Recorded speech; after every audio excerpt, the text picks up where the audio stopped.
Okay, morning folks. I don't know if this is gonna turn out or not. This is the first time that I've actually tried using the video camera, so we'll see. If I don't like it, you won't be seeing it.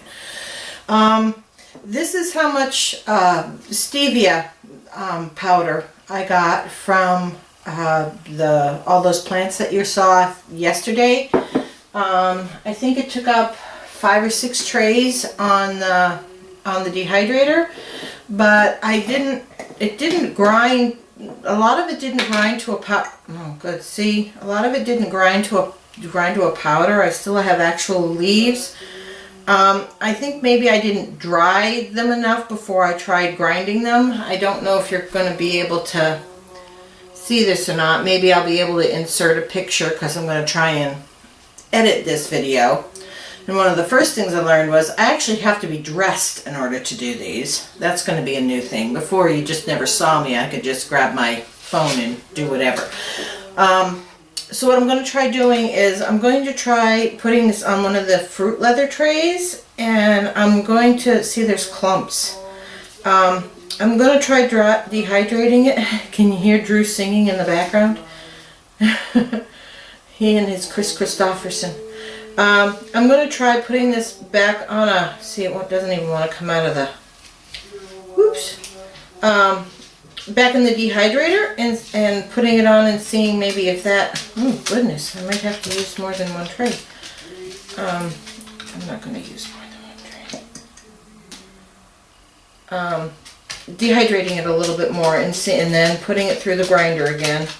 And I'm going to lose some of the powder by doing that. Every time I do it, I know that I lose a little bit of.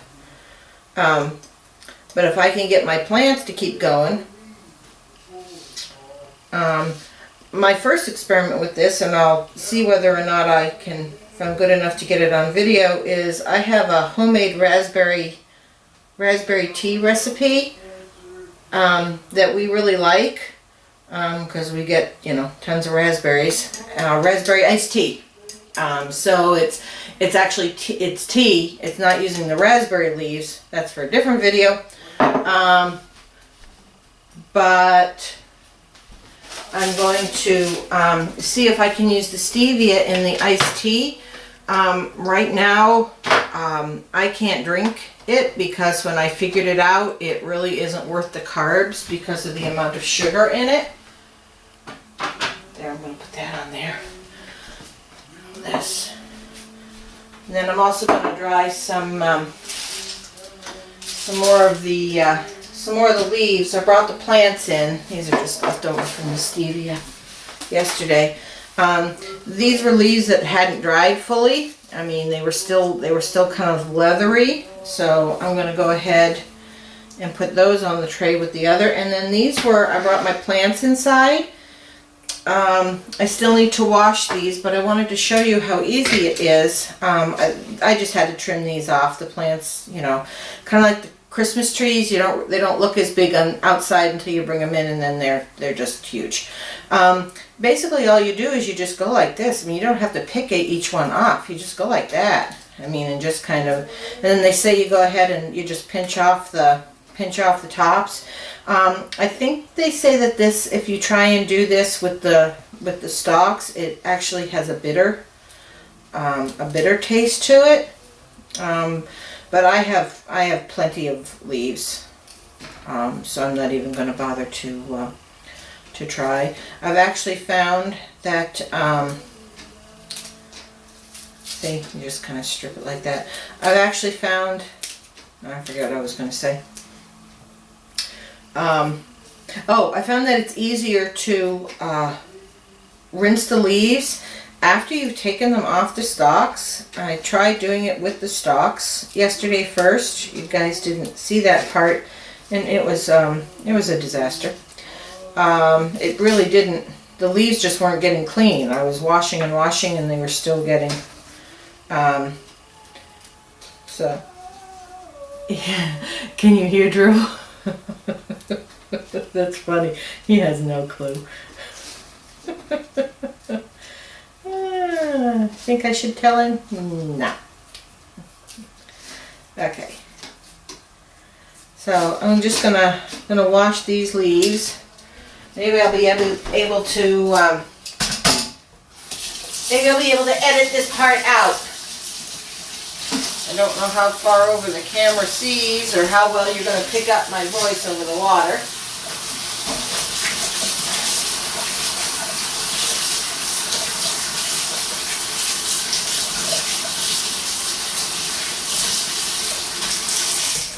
Actually, I was doing, I got really lucky.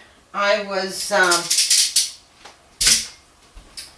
doing a little bit of research online because stevia is I'm pretty sure stevia is a tropical plant, so, but you know, sometimes just because something is tropical doesn't mean that it can't handle cold. And I guess stevia plants actually can do very well in cooler weather. They just don't. Ugh, I gotta wash that again. They just don't like frost. So I kind of did. I kind of lucked out because we finally had a pretty hard frost night before last. I had been leaving this and I hadn't been picking it, one, because I didn't know what to do with it, and two, you know, I had so much other stuff out in the garden that I was trying to deal with. I figured that this stuff, you know, could survive, and I could do it once it got colder. Wash this. I didn't realize that actually leaving it for the cooler weather, they're kind of like apples, where if you leave it for the cooler weather, not exactly a hard frost, but the cooler nights actually sweetens it up, kind of like an apple, when you're going to wait to pick an apple after the frost, which we are also going to try and get done today. It's only supposed to get up to like 60, but it's supposed to be sunny.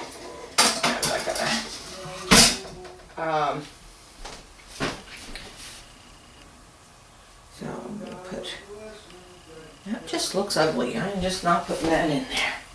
That's what I do.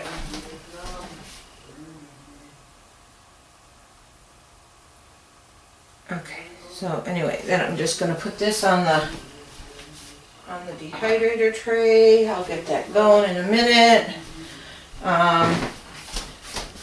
Let's see, what else do I have too? These I don't know if I told our garden pretty much got wiped out in about a couple of nights. It was bear. I think it was a combination of bear and deer and a woodchuck and possibly rabbits. We have had a woodchuck living in the wood pile, which, I mean, I'll share. I mean, I realize that animals have to eat. That doesn't bother me. But if I get a chance, I'll go out and show you today. They pretty much mowed the garden down. It looks like a lawnmower went on out there. So anyway,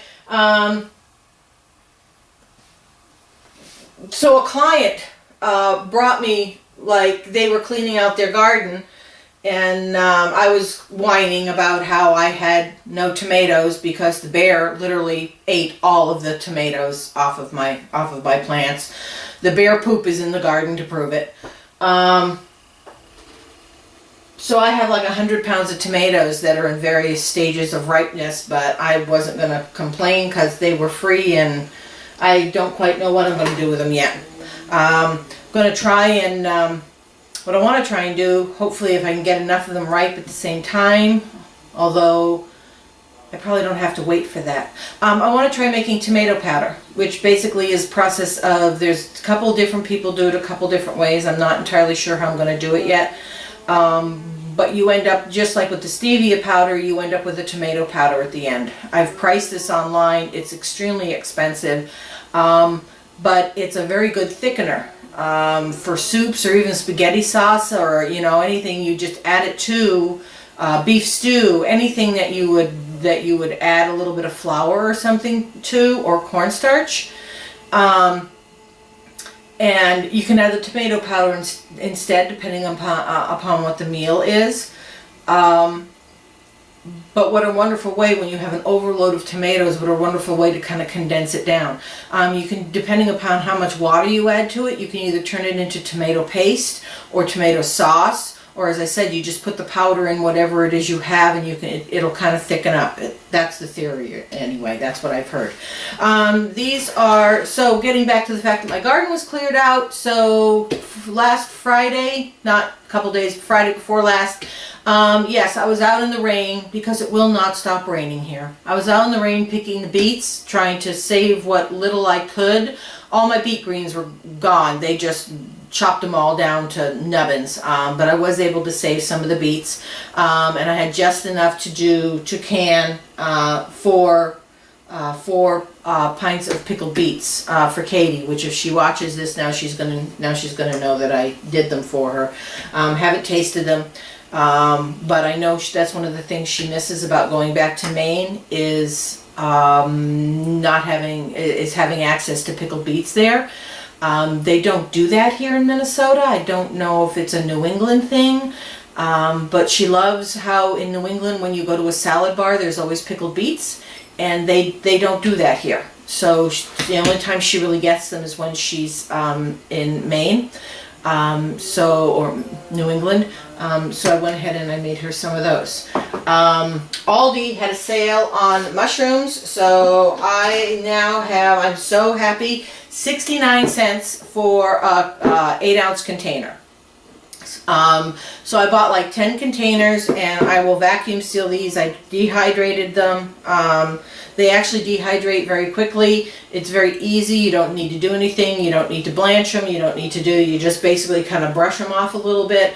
And I don't know here it is. Don't look at my messy kitchen. I have, this is for, actually I don't know, some people call it for strawberries, some people call it an egg slicer. I use it for strawberries and mushrooms, and it slices the mushrooms and it kind of makes them a nice even thickness, and actually makes the slicing go much faster and quicker, and you get your stuff done. I guess that's about it for this one. I'm going to go ahead and stop this and then start it up again later on, and then I'm going to try my hand at eating.